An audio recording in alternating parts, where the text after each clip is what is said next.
নহলে ওড়িশাবাসী জানিবে তুমি বিজু লিগাসী নুহ বিজেপি লিগাসী। এই যে বিজু লিগাসী শব্দটি আপনারা কହୁଛନ୍ତି বিজু লিগাসী শব্দটি ওড়িশার নুহে ভারতর নুহে অল ইন্ডিয়ার সে গোटे হচ্ছেন গ্রেট ম্যান। তো ଯୋଉ ଓଡିଶାରେ ରାଜନୀତି କରୁଥିବା ନେତା ମାନେ କହୁଛନ୍ତି ବିଜୁ ଲିଗାସୀ ଲିଗାସୀ ଲିଗାସୀ, କୁଆଡେ ଗଲା ତାଙ୍କ ଲିଗାସୀର? କୁଆଡେ କୋଉଠି ଶୋଇଛନ୍ତି ସେମାନେ?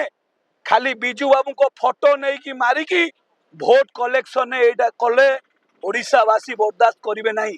ଓଡିଶାବାସୀ ଚାହୁଁଛନ୍ତି ଆଜି ଯେ ପ୍ରକୃତ ବିଜୁ ବାବୁଙ୍କୁ ଯୋଉ ତାକୁ ଅସମ୍ମାନ କରାହେଇଛି ତା ବଦଳରେ ଆଜି ତାଙ୍କର ପ୍ରକୃତ ଯେ କହୁଥିଲେ ଆମେ ବିଜୁ ଲିଗାସୀ, ଯେ କହୁଥିଲେ ବିଜୁ ବାବୁଙ୍କ ପ୍ରେରଣାରେ ଆମେ ଗଢା, ଯେ କହୁଥିଲେ ବିଜୁ ବାବୁ ଆମକୁ ଏହା ଶିଖେଇଛନ୍ତି, ବିଜୁ ବାବୁ କହିଛନ୍ତି ଯେତେବେଳେ ତମର ମାନ ସମ୍ମାନ କରୁଯାଏ ତୁମେ ନିଜେ ଲଢିବ ଏବଂ ଲଢେଇ କରିବ।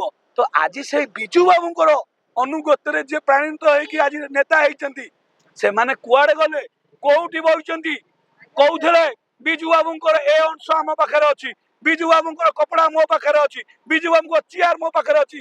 ଆରେ ସେ ବ୍ୟକ୍ତି ଯୋଉ ଭାଷଣ ଦଉଥିଲେ ଆଜି କୁଆଡେ ଗଲେ? ତ ଇଏ ଯୋଉ ମିଛ ଯେ ମିଛ କଥା କହି ବିଜୁ ବାବୁ ହଉଛନ୍ତି ଆମର ପ୍ରେରଣା ଆଜି ଜଣା ପଡିଯାଉଛି। ତେଣୁ କାହିଁକି ଆପଣଙ୍କୁ ଏ ଗଣମାଧ୍ୟମ ମାଧ୍ୟମରେ ଆପଣଙ୍କୁ ମୁଁ କହି ରଖିବାକୁ ଚାହେଁ ଯେ ଆପଣ ଚୁପ୍ କାହିଁକି ବସିଛନ୍ତି? ଯଦି ପ୍ରକୃତ ଆପଣ ବିଜୁ ଲିଗାସୀ, ଯଦି ପ୍ରକୃତ ବିଜୁ ବାବୁଙ୍କ ରକ୍ତ ଆପଣ ଠେଇ ଅଛି ତାହେଲେ ଆଜି କାହିଁକି ଚୁପ୍ ରହିଛନ୍ତି ତାର ଉତ୍ତର ରଖନ୍ତୁ ଦୟାପୂର୍ବକ।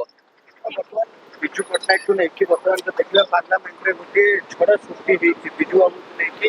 ବର୍ତ୍ତମାନ ଗୋଟେ ଆରୋପ ପ୍ରତ୍ୟାରୋପ ହୋଇଛି। ନବୀନ ପଟ୍ଟନାୟକ ମଧ୍ୟ ମୁହଁ ଖୋଲିଲେଣି କି ବିଜୁ ବାବୁ ଦେଶ ପାଇଁ କାମ କରୁଥିଲେ କି ବିଜେପି ସରକାର ତାକୁ ମାନୁଛି।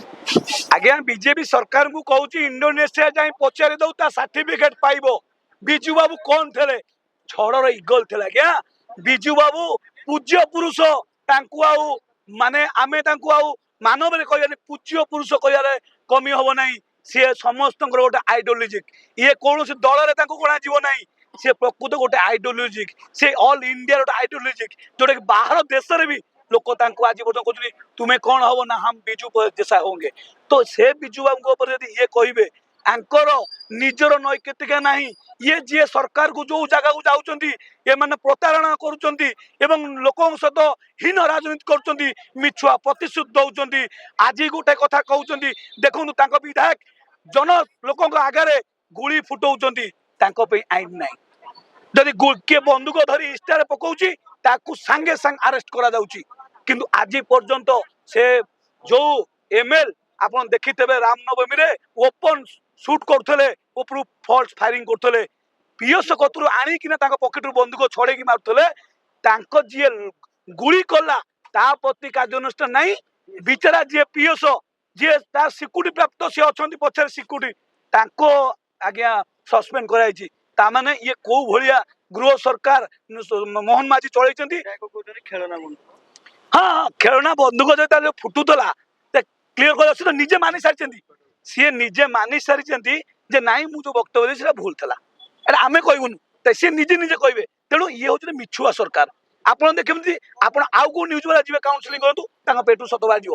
ତେଣୁ ସିଏ ଗୋଟେ ମାନେ ଫାଇନାଲ ଭଳିଆ ଗୋଟେ ବାତ୍ୟା ଆସିଥିଲା, କାଗଜଟା ଉଡିଗଲା ବେଳେ ଘୂର୍ଣ୍ଣିଝଡରେ କୋଉଠି ଯାଇ ତାର ପଡିବ ତା ଠିକଣା ନଥାଏ।